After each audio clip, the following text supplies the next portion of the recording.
मित्रों नमस्कार।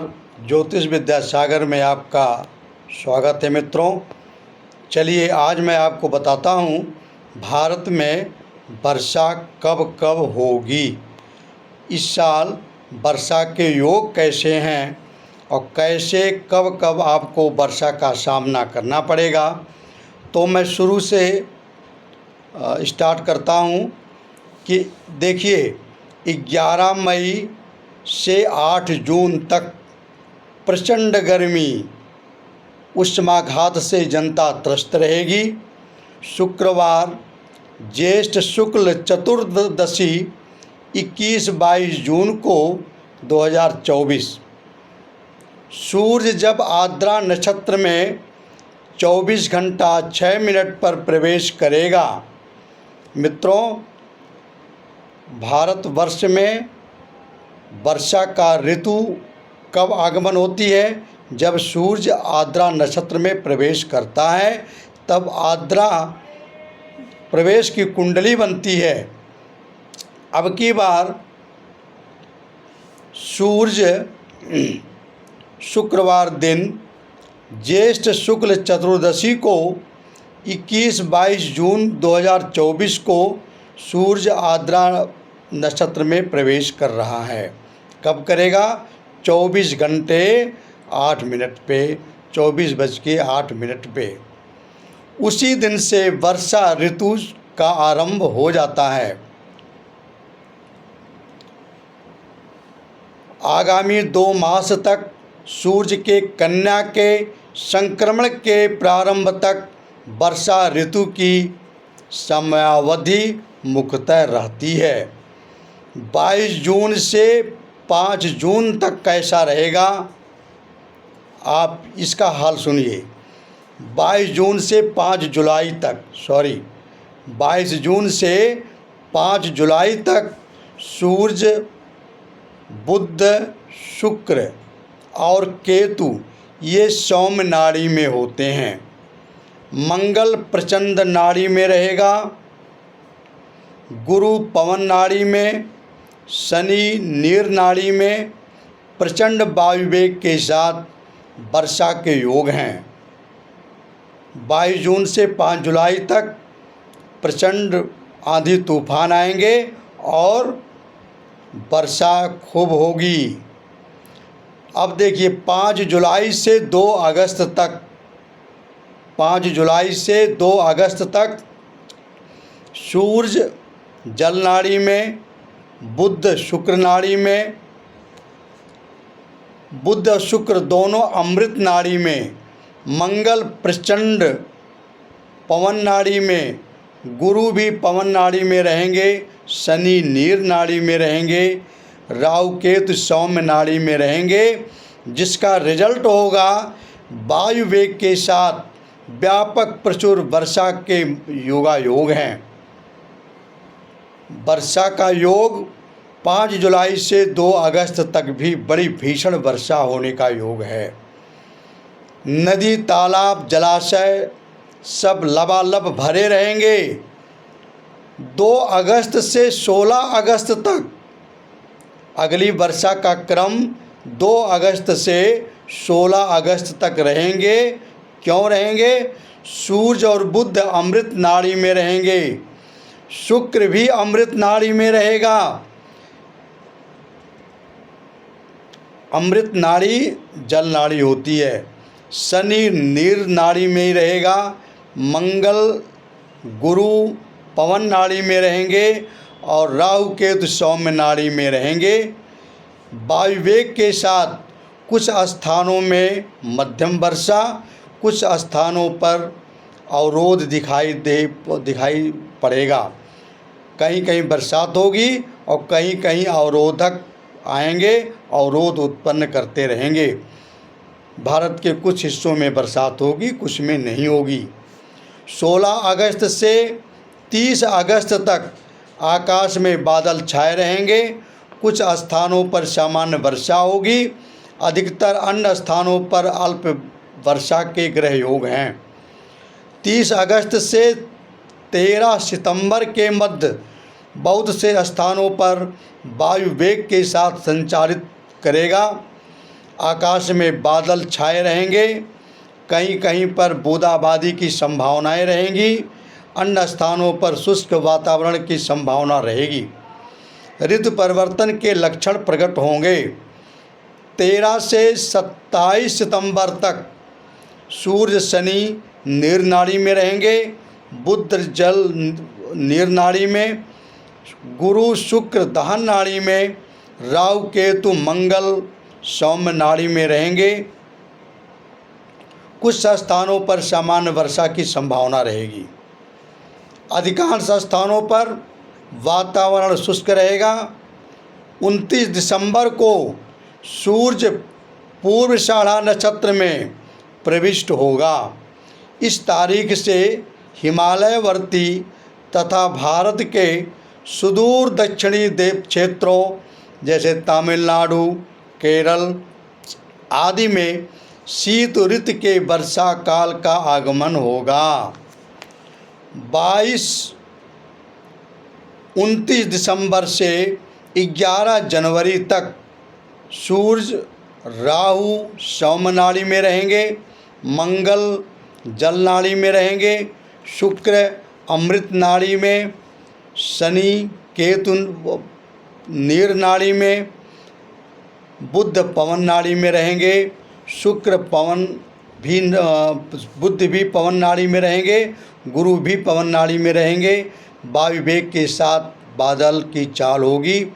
ऊंचे पर्वत शिखरों पर हिमपात वर्षा की संभावना रहेगी। अन्य पर्वतीय क्षेत्रों तथा सुदूर दक्षिण भागों में सामान्य वर्षा के योग हैं। 11 से 24 जनवरी तक शनि सूर्य मंगल शुक्र केतु नीर नाड़ी में, बुध राहु सौम्य नाड़ी में, गुरु पवन नाड़ी में रहेंगे। वायु वेग रहेगा।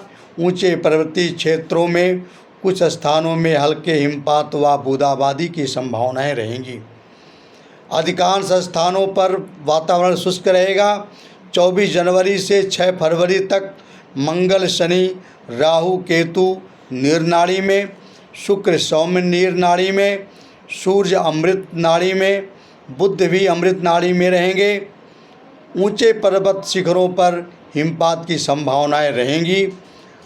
अन्य पर्वतीय क्षेत्रों में छुटपुट बूंदाबांदी की संभावनाएं हैं। 6 फरवरी से 19 फरवरी तक सूर्य अमृत नाड़ी में, बुध अमृत नाड़ी में, मंगल शनि केतु नाड़ी में, शुक्र राहु सौम्य नाड़ी में, गुरु पवन नाड़ी में रहेंगे। इसका रिजल्ट यह होगा, उच्च पर्वतीय क्षेत्रों में हिमपात व वर्षा, निम्न पर्वतीय क्षेत्रों में हल्की अल्प वर्षा की संभावनाएं हैं तथा शुक्र राहु। अब देखिए 19 फरवरी से 4 मार्च तक सूर्य जल नाड़ी में रहेंगे, मंगल बुध मीन नाड़ी में, शुक्र और राहु सौम्य नाड़ी में रहेंगे। इसका रिजल्ट यह होगा, हिमालयवर्ती तथा सुदूर दक्षिण क्षेत्रों में खंड वृष्टि की संभावनाएं हैं। 4 मार्च के बाद ऋतु परिवर्तन के लक्षण उभरने लगेंगे। राहु सौम्य नाड़ी में रहेंगे। उपरोक्त क्षेत्रों में कहीं कहीं बूंदाबांदी व हल्की वर्षा की संभावनाएं हैं। मित्रों, एक चीज़ मैं आपको बताता हूँ कि मौसम का कारक बुध है। मौसम का कारक बुध है। बुध जब भी बकरी होता है, मार्गी होता है, ऋतु परिवर्तन करता, राशि परिवर्तन करता है, तब तब मौसम में कुछ बदलाव आपको देखने को मिलते हैं। बुध जब जब ऋतु परिवर्तन में तो ऋतु परिवर्तन होता है, लेकिन जब वो राशि परिवर्तन करता है तो भी कुछ न कुछ मौसम में बदलाव आते हैं। यहाँ तक कि जब वो मार्गी होता है, जब वो बकरी होता है, बकरी से मार्गी, मार्गी से बकरी होता है, तो भी कुछ न कुछ मौसम में परिवर्तन होते हैं। अब मैं आपको सप्त नाड़ी के विषय में कुछ बता रहा हूँ। 7 नाड़ियाँ होती हैं, जिनके आधार पर मैंने आपको ये बताया कि भारत में कब कब वर्षा होगी। देखिए,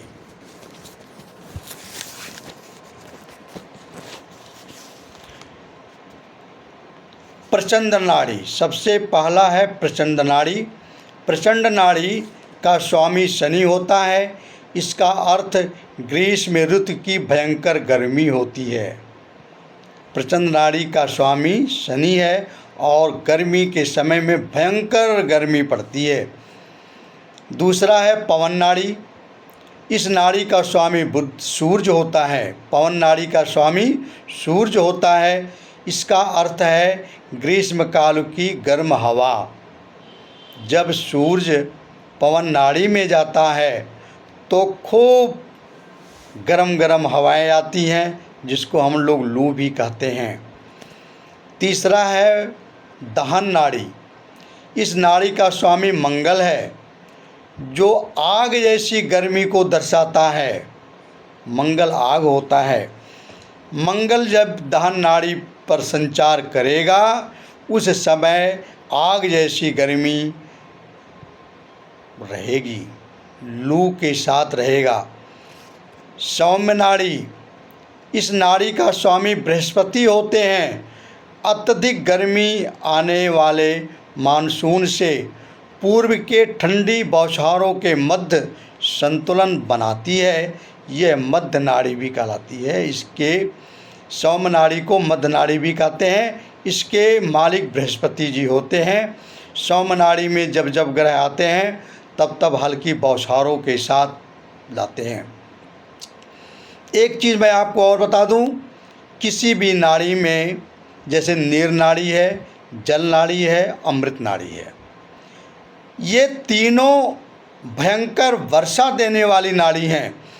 अगर इस नाड़ी में 4 ग्रह इकट्ठा बैठे हैं और वहाँ चंद्रमा का संचार होता है, चंद्रमा जिस दिन संचार करता है उस दिन भयंकर वर्षा होती है।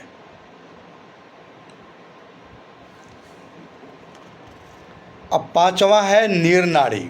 इस नाड़ी का स्वामी शुक्र होता है, जो जलीय राशि ग्रह है और मानसून के पहली बौछारों को इंगित करता है। मानसून जब शुरू होता है तब नीर नाड़ी से ही शुरू होता है और शुक्र इसका स्वामी है। जब इसमें 3-4 ग्रह पहले आ जाते हैं, जैसे मंगल, राहु, सूर्य, बुध और ऊपर से चंद्रमा भी आ जाएं, तो उस दिन भयंकर वर्षा होती है। चंद्रमा 2 दिन रहते हैं। 2 दिन इतनी तेज़ वर्षा होती है कि तालाब पोखरे सब भर जाते हैं। नीर नाड़ी, नीर का अर्थ होता है जल।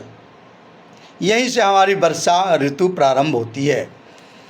अब 6ठा है जल नाड़ी।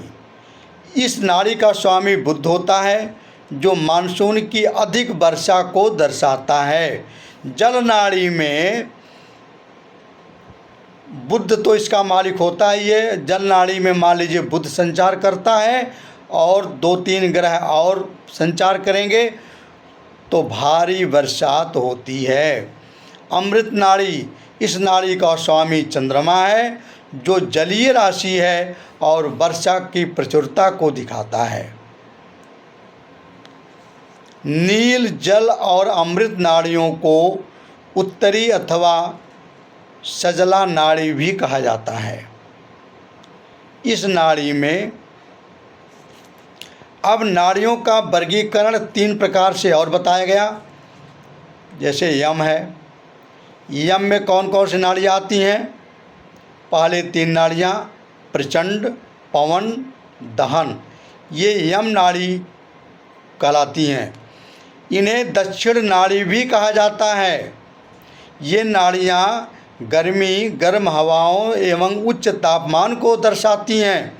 इसमें जब ग्रह आते हैं तो गर्मी आती है, लेकिन किसी भी प्रकार की वर्षा की संभावना इंगित करती नहीं है। इस नाड़ी में जब ग्रह आते हैं तो कोई भी बरसात होने की संभावना नहीं है। दूसरा है सौम्य नाड़ी। सौम्य नाड़ी में अगली 3 नाड़ियाँ सौम्य नाड़ी, सौम्य नीर और जल सौम्य नाड़ी कहलाती हैं, जो तापमान के गिरावट और वर्षा के आरंभ को दर्शाती हैं। तीसरा है शीतल नाड़ी। शीतल का अर्थ होता है ठंडा। अमृत नाड़ी इस वर्ग की नाड़ी है। शीतल नाड़ी में केवल एक नाड़ी होती है, अमृत नाड़ी, जो अत्यधिक वर्षा को दर्शाती है। जब ग्रह शीतल नाड़ी में आते हैं तो अत्यधिक वर्षा होती है। अब मित्रों, वीडियो को लाइक सब्सक्राइब करना। आज मैंने आपको बताया कि भारतवर्ष में कब कब वर्षा होगी और कब कब वर्षा नहीं होगी, क्यों होगी, इसका कारण भी मैंने आपको बता दिया। मित्रों नमस्कार, धन्यवाद, आपका दिन शुभ हो।